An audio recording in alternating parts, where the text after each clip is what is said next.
Larry Simmons is an animal welfare advocate. No word yet on how he gets on with the UK's other first pet, Larry the cat. I'm going to get you to Hong Kong now, where thousands of students boycotted their first day of school as part of the latest pro-democracy protest.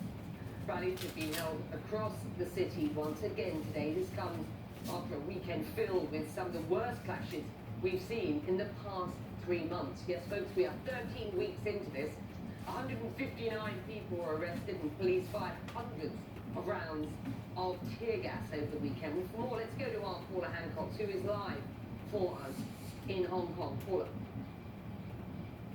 Well, Becky, we have been seeing some scenes on the streets of Hong Kong this evening, some protesters being chased down the street by riot police, and unfortunately this is becoming par for the course on the streets of Hong Kong, not just over the weekends but also on the weekdays now. But we did have a peaceful protest earlier on. It was the first day back at school. Students were supposed to be back at university, but they decided, many of them, thousands of them, decided to boycott their classes to show support for the pro-democracy movement. Now, we've also just heard a Reuters report saying that they have heard an audio recording of a meeting with business leaders last week and the Hong Kong chief executive, Carrie Lam, in which she said that if she had the choice, that she would quit, saying that she caused unforgivable havoc by igniting the crisis. Now, it was Carrie Lam introducing, or trying to introduce, that controversial extradition bill, which started all these protests off many weeks ago.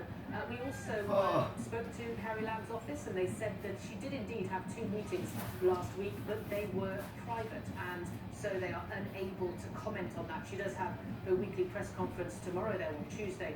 It's likely she will be asked about this quite a lot, Becky. Paula, in a commentary published over the weekend, Chinese state media warns that, and I quote, the end is coming. They stated that the 3 bottom lines which must not be crossed are the following: no one should harm the national sovereignty and security, no one should challenge the power of the central authorities and the authority of the basic law of the Hong Kong Special Administrative Region, and no one should use Hong Kong to infiltrate and undermine the mainland. Briefly, what do you make of this? Well, this is what we're hearing from state-run media more and more, and also from officials in Beijing. Becky, this pointing out that they have had enough, that they may be forced to intervene or to do something. It's definitely a message to Hong Kong. It's a message to the domestic audience as well. And it also goes to what this Reuters report says, that the chief executive, Carrie Lam, said that she said that it's a very limited room to resolve the crisis for her, because it has now become a national security and sovereignty issue for China. Now, also, if this recording is in fact accurate, it also plays into what the protesters believe, which is that Beijing are pulling the strings. Becky? Paula Hancock in Hong Kong for you.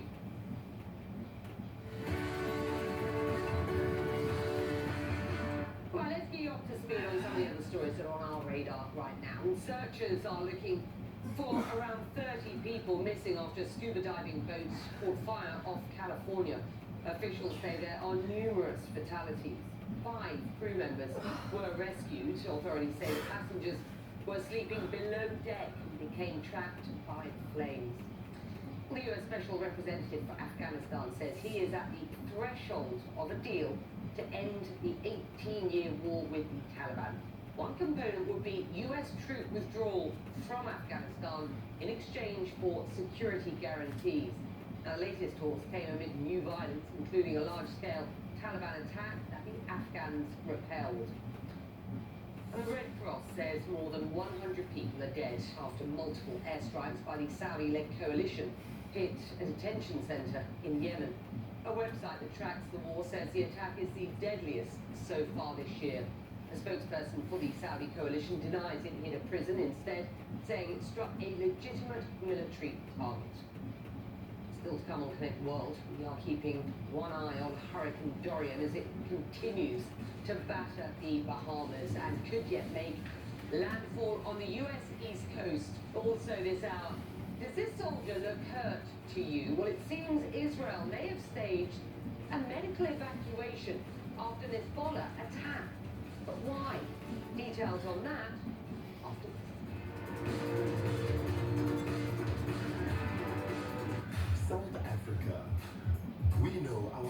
bonding experiences energize and inspire. Real connections equal great communication. So much more can be achieved through collaboration, and success is often the product of brave endeavor. We also know that enthusiasm is infectious. Bring your people to South Africa and let our indomitable spirit love all.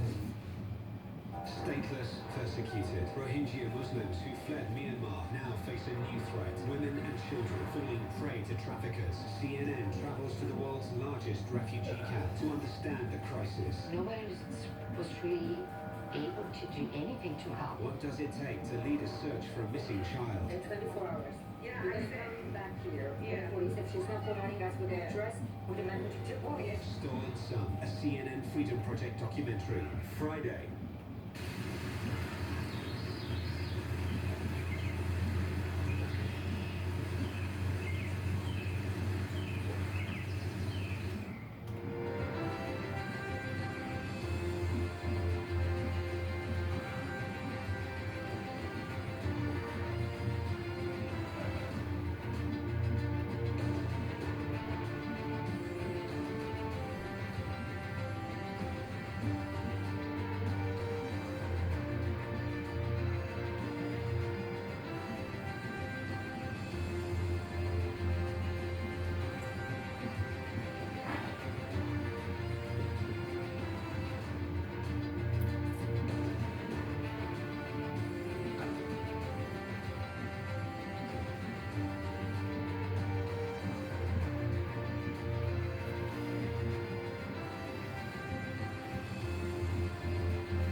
I'm Matt Rivers in Tiananmen Square, and this is CNN.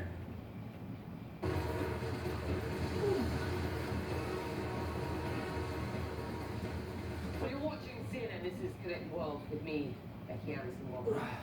The Bahamian Prime Minister says the devastation caused by Hurricane Dorian in his country is unprecedented.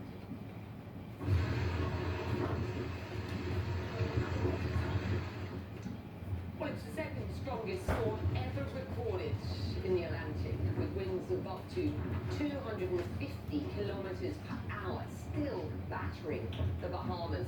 There are reports of casualties on the Abaco Islands, including an 8-year-old boy who was believed to have drowned in rising waters. There's a total power outage across the Bahamas, with efforts to restore electricity hampered by floods. The hurricane is virtually stalled on its way towards Florida. It remains unclear when or even if it will reach the US East Coast. Keeping an eye on your right-hand side of your screen there, we will keep you bang up to date on exactly what is going on with this storm. Well, now this hour, as the smoke of battle clears, the fog of uncertainty rolls in. Two of the Middle East's most fervent sworn enemies are calculating what to do next after their most serious exchange in years.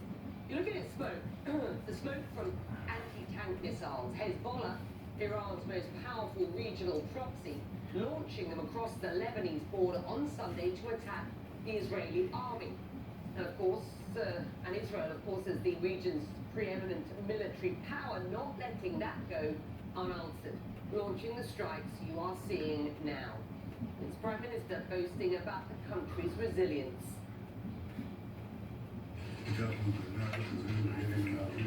We responded with 100 shells, aerial fire, and various measures. We are in consultations about what's to come. We have no casualties, no wounded, not even a scratch. Well, as you'd expect from us, we are connecting your world on the ground on both sides of the border. You see it, it's Ben Wiedemann in southern Lebanon and Oren Lieberman out in northern Israel. Let me start with you, Ben. It seems to be a carefully contained and choreographed, you hit us, we'll hit you exchange of fire. How are people reacting in Lebanon?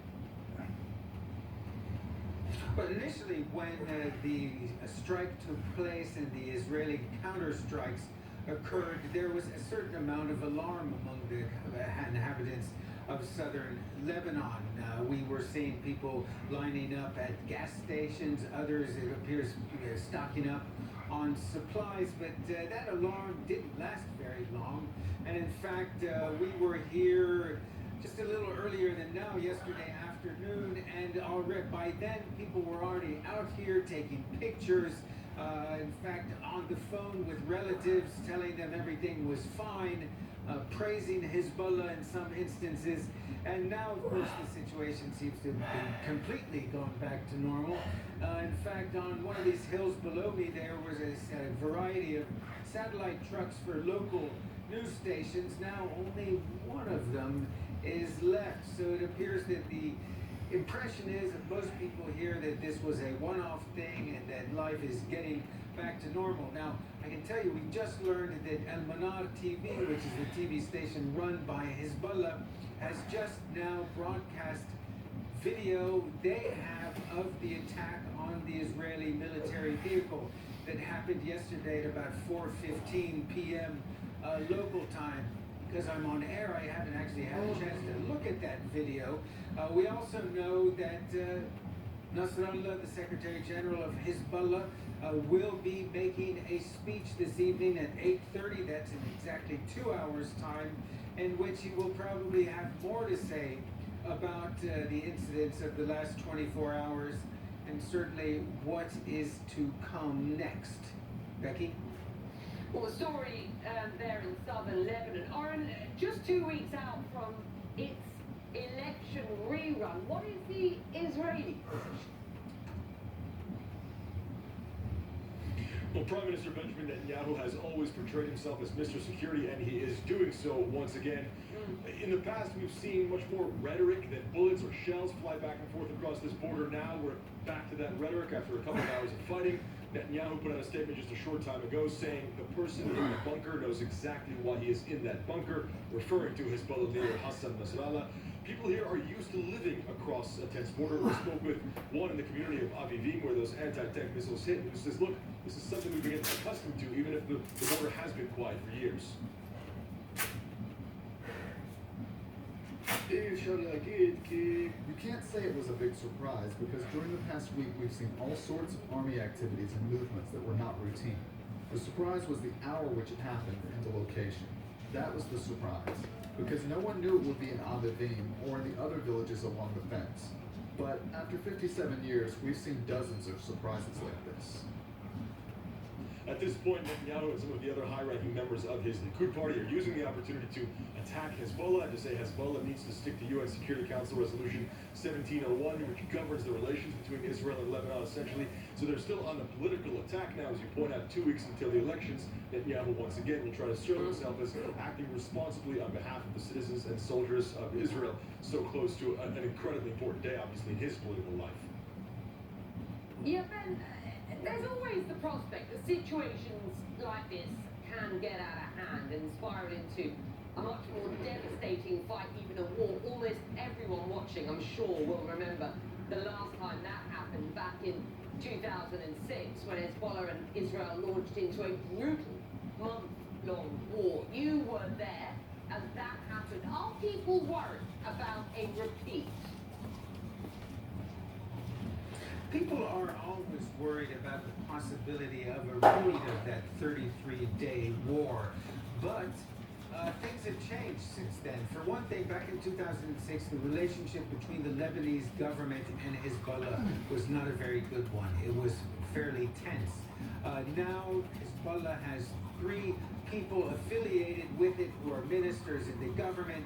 It has cross-sectarian political alliances. It has a very close political relationship with Michel Aoun, the Lebanese president, and therefore it's so invested in the Lebanese political scene, it probably would not like to repeat the kind of war we saw in 2006, which saw such destruction in this area. I was in this area. These towns all around me were in rubble. More than 1,000 civilians were killed. What I'm seeing today is a completely transformed part of the country. There's been a building boom. Everything's been rebuilt.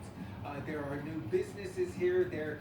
unlike other parts of Lebanon, there is a sense of progress in this part of the country, and therefore, even among those on the ground here in southern Lebanon who support Hezbollah politically, there is not a lot of enthusiasm for anything that might lead to a repeat of the nightmare of 2006.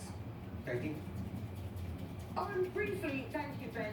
Briefly, there seems to be a little confusion around this video. I just want to show our videos. The Israeli army, some are saying, faking a medical evacuation. What's your reporting on this? So this is quite a strange way to end this situation, because Israel claimed in their first big statement that no soldiers had been injured, and yet you see the video, people here saw medevac helicopters, and what it seems is that Israel staged a medical evacuation of 2 soldiers. We know the hospital where they were taken then put out a statement saying 2 soldiers arrived at the hospital and were released without injury and without treatment. Now Israel, or the military, hasn't commented. It seems Israel may have staged a medical evacuation to let Hezbollah believe they had injured, or perhaps even killed 2 Israeli soldiers. Why is that important? Because the Hezbollah could walk away claiming its own victory. Israel has already carried out strikes and carried out its response. Therefore, both sides can claim victory and walk away, giving people both an off-ramp, both sides there, an off-ramp to de-escalation, which is so critical in situations like this. So even if the military hasn't commented, it seems that may be an explanation for this strange medevac video we see when Israel claimed that no one was injured. Fascinating. Oren, Ben, many thanks. Live from Abu Dhabi, you're watching Connect World. Coming up, catastrophic damage in the Bahamas as Hurricane Dorian crawls closer to the United States. Down.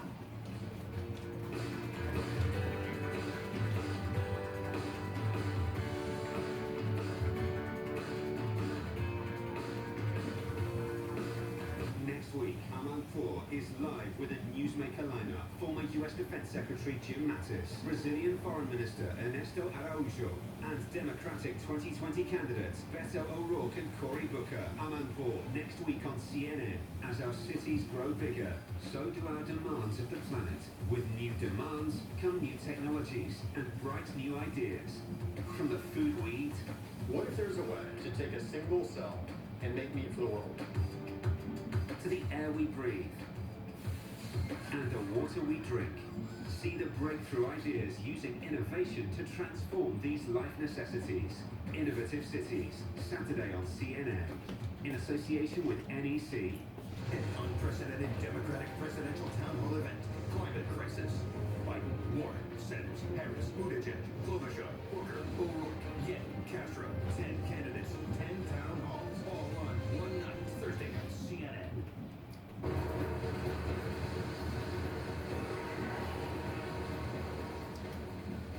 Right, you are watching CNN. This is Connect World. I'm Becky Anderson. Welcome back. We're at Abu Dhabi for you. Before we go, an update on Hurricane Dorian. The storm has just been downgraded to Category 4, but the damage in the Bahamas is being called catastrophic and unprecedented. While it's not clear whether Dorian will make landfall on the US East Coast, forecasters say it will creep dangerously close over the next day and a half. Tropical storm watch and a hurricane warning are in effect in Florida, along with storm surge watches and warnings. Some people are being told to evacuate from Florida and from South Carolina and Georgia, further up the coast. Right now, the storm practically stalled over the Bahamas, and there are reports of casualties. Let's get to Patrick Ottman, who is in the Bahamas for us. Patrick, what can you tell us at this point? Well, hours after the storm has arrived in the island of Freeport, we are still getting battered, Becky. It just does not end. I've never covered a hurricane that it went on with such strength for so long.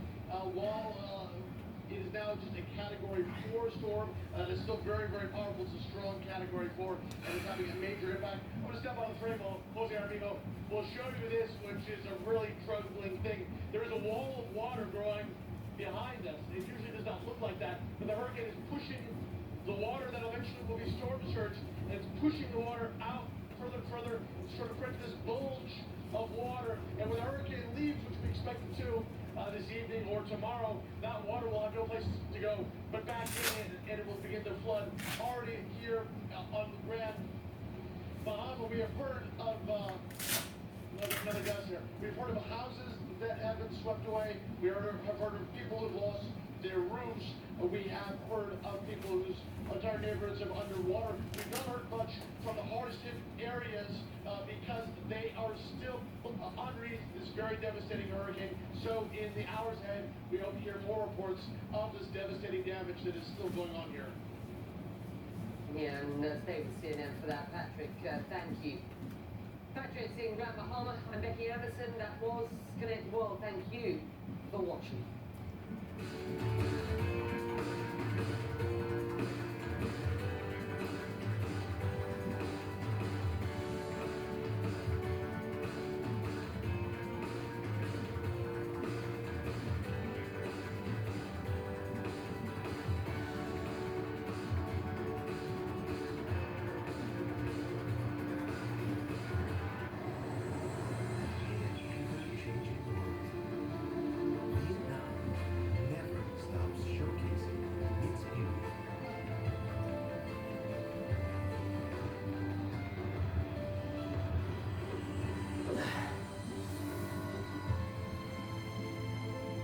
Discover Vietnam's latest changes with Vietnam Airlines. The world is changing. Are you?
Stateless, persecuted Rohingya Muslims who fled Myanmar now face a new threat. Women and children falling prey to traffickers. CNN travels to the world's largest refugee camp to understand the crisis. Nobody was really able to do anything to help. What does it take to lead a search for a missing child? In 24 hours. Yeah, We're going to come back here. Yeah. Police, if she's not providing us with